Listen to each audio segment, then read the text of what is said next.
Hey, welcome back to defendingutah.org. This is Ben McClintock here with Micah Turner. Something really bad happened this week to just a regular person. We have the Ken and Barbara Cromar.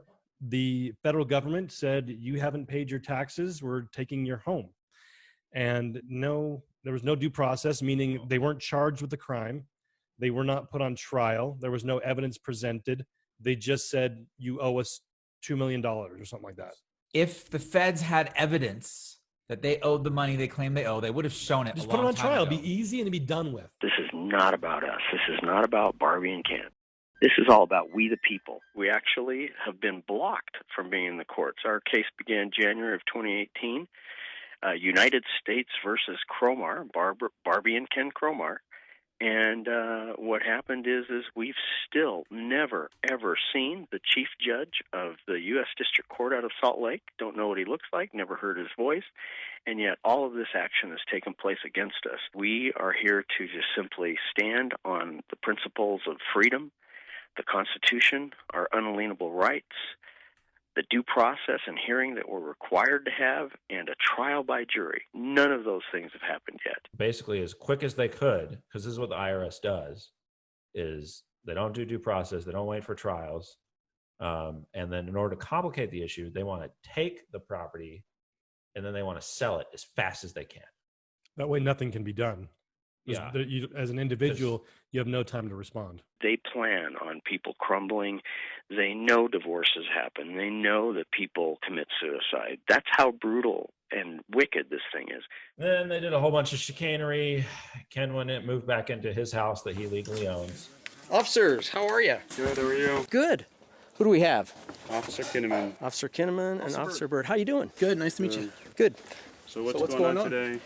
You're on my property, and I'd like you to get off, please. Okay. So Is that any problem with you? How did you guys get into the house? This is my house. Okay. You can go look at it on the front door. Did you notice the sign in the front window that says property of the U.S. government? Do you work for the U.S. government? I know, and I work for the city of American Fork and also the city of Cedar Hills. Very good. We changed the locks. The cops came to visit him, and they're like, "What are you doing?" He's like, "I have the title to this property. This is my property. You guys trespassing." It was a nothing burger. They found that, all of the documents showed that it was the Cromar's home. Yeah. And they didn't arrest him because there was no law broken. There was no warrant for Mr. Cromar's arrest. There was no charges. There was no ability to be able to evict them as squatters because they were the property owners.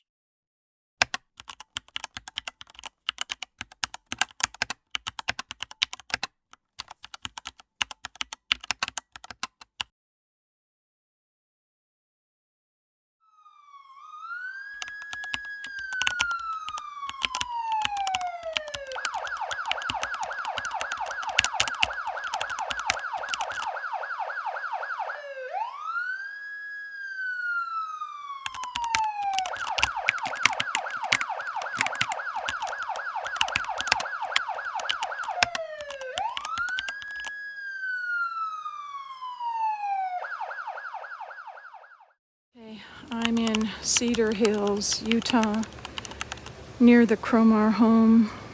They've been saying we're buttoning down the house. We've got a huge vehicle right here coming.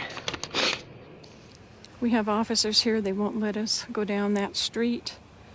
There's a big armored vehicle on the other street heading to their house. Now, police have cordoned off the area, and we've got one person who's helping right here, and we've got a second person. They won't let anybody else in. I believe Barbara is there alone.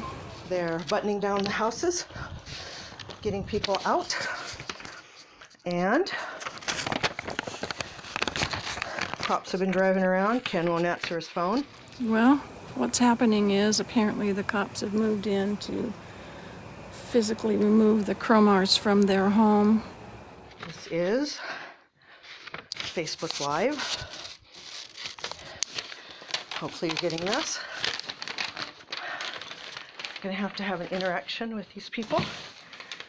And it's going to be really interesting here pretty quick.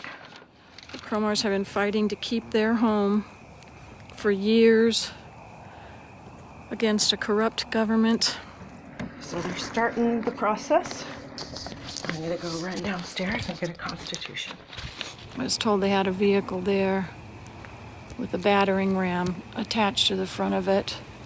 Driving on to the property, destroying the grass, destroying. I believe they're going to try to ram in the front door. Yeah, this is them making their move. Can you hear me? Can you people down there hear me? Can you hear me? Hello, who are you? Can you answer me? So far, they're not answering. Okay, Austin, we are at the I need an answer. Where's your warrant? Do you have a warrant? Who are you? Tian, if you're watching, go to Barb Cromar's page. See if she's up. I hope you guys are all watching this. This is unlawful. Unlawful search and seizure. They won't answer my questions. All they're doing is shining lights. They won't answer my question. Asking them if they have a warrant. They won't answer my question. Are you upholding your oath to the Constitution? They won't answer my question. You are trespassing on the property. Oh, I hear him. Can you hear him down there?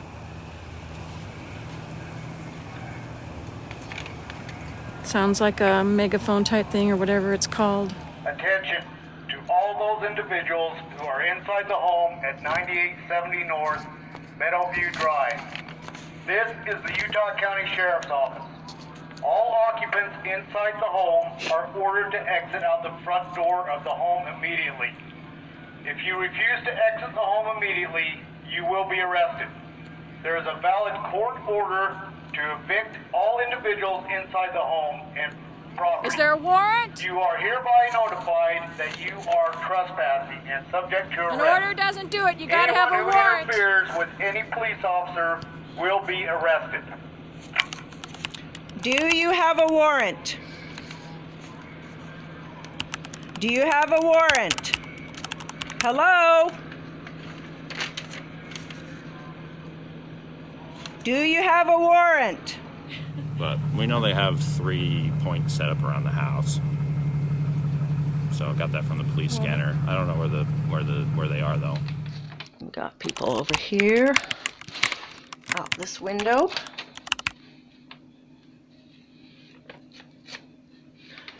People in the back by the tree. We have people all around. Sad day. Sad day when we can't follow the Constitution anymore. This could happen to anybody. So far, they're not showing me a warrant. Nothing. Nothing.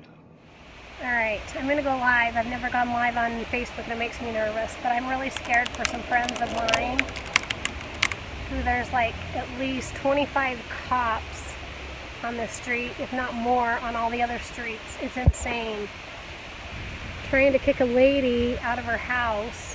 One lady, and a guy just passed with armored, dressed all in camo. I'm just absolutely shocked.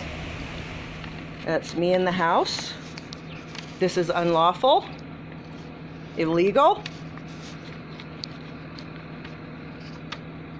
I'm recording as much as I can.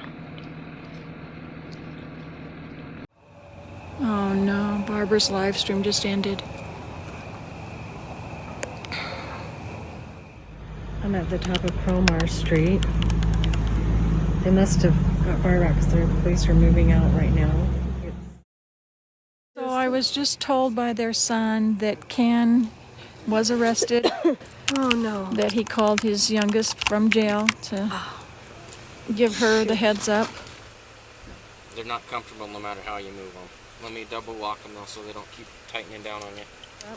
And that a neighbor has told this son also that Barbara has been arrested. That's what they say, so I don't know what they're doing still, all hanging around. If they've got them all in custody, it seems like they'd just wrap it up, but I'm going to wait and see, so. The last couple of hours, the deputies and detectives with the Utah County Sheriff's Office arrested Mr. Paul Kenneth Cromar. His wife was arrested a short time later. This is another Cromar update. If you remember our last video, we talked about how he was arrested. You know, and the reason all these shenanigans are going on is because at the end of the day, if the feds had evidence that they owed the money they claim they owe, they would have shown it. Just put it on trial. It'd be easy and it'd be done with. Right. Yeah. Do the trial. Here's the paper. Look, they signed it. They owed it. Here's what they should have paid. They didn't pay. There's the evidence. They'd say, oh, okay, take their house. Right? It'd be so simple.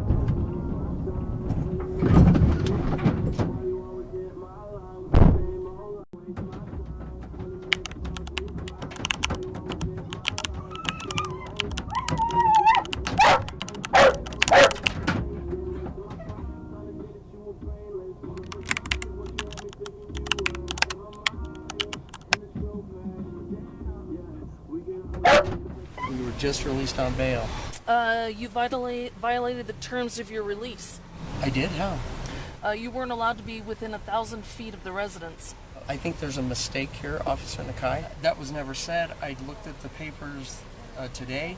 Nobody would give us any papers while we were there.